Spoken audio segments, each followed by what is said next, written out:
그 외에도 또 초음파라고 해서 실시간으로 음파를 보내는 것을 받아서 그림자를 보는 게 있는데요.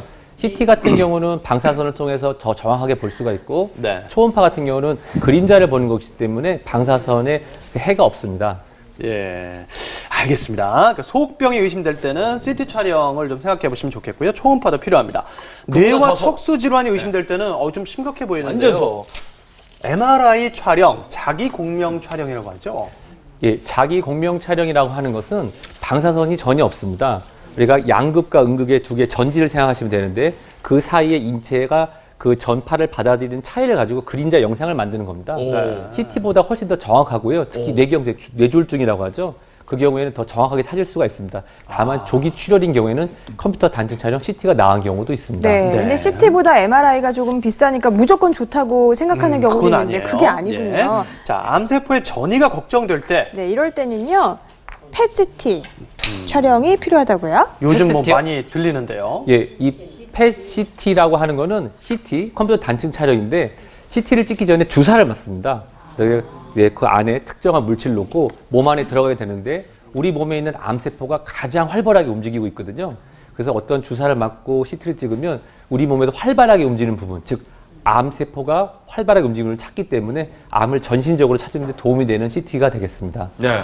근데 제가 얘기 듣기로 CT 한번 맞으면은요, CT 한번 검사를 하면은 1년 맞을 방사능 양을 다 맞는다. 뭐 이런 얘기까지 들었거든요. 네. 괜찮은 겁니까? 어떻습니까? 이 방사선에 대한 오해와 두려움은 후쿠시마 원전 이후에 더 많이 증폭되고 있는데요. 실제로 우리가 폐암이라든지 결핵 등을 확인하기 위해서 찍는 가슴 엑스레이가 있지 않습니까? 네. 이 가슴 엑스레이 한 번 찍는데 0.01에서 0.3 미리서번트 정도의 허용량을 받습니다. 일반적인 CT를 찍을 때 한 10 미리서번트 정도 받는데 우리가 1년에 허용되는 양, 즉 암이 발생된다고 생각되는 게 한 100 정도 되니까요. CT 한 번 찍는다고 해서 암 발생이 바로 증가하는 것은 아닙니다. 다만 그래도 우리가 방사선을 쏘이게 되면 그걸로 인해서 DNA 변형이나 암 발생의 가능성이 조금이나마 높아지는 건 사실이기 때문에 우리가 이 촬영을 통해서 얻을 수 있는 이득과 그리고 CT 촬영에서 위험성을 비교 분석해서 주치 선생님하고 상의를 하셔서 골라서 진행하시는 게 좋지 무분별하게 나는 이 CT를 찍겠습니다, 이 CT 찍겠습니다 하시는 것은 옳지 않겠습니다. 네.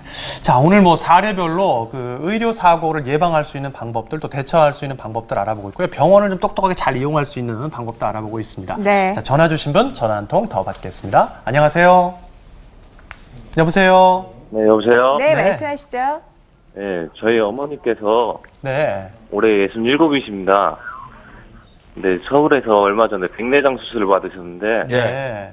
이틀 정도 지나서 눈이 너무 아프시다고 하시는 거예요. 아, 네. 네, 그래서 수술하신 의사 선생님께 전화를 해봤더니 네. 그저 좀 더 경과만 지켜봐야 한다고 그러시는 거예요. 네. 그런데 얼마 전에 어머니께서 통증을 너무 심하게 느끼시는 거예요. 네. 네. 그래서 한밤중에 응급실 갔는데 음. 글쎄 안내음으로 왼쪽 눈 실명 진단을 받았습니다. 어유.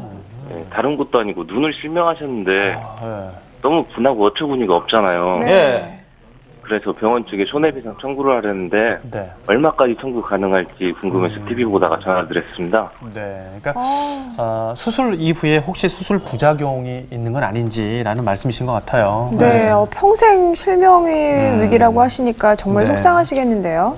네, 그 안내음이라는 게 그 백내장 수술 후에 가장 흔하게 발생하는 세균 감염의 합병증입니다. 이게 네. 심각하면 실명이 이렇게 사례처럼 실명이 되고요.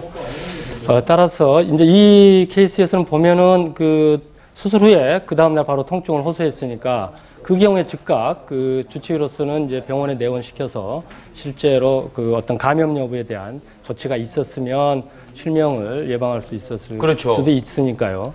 이런 경우는 이제 의료 사고의 가능성이 높고요.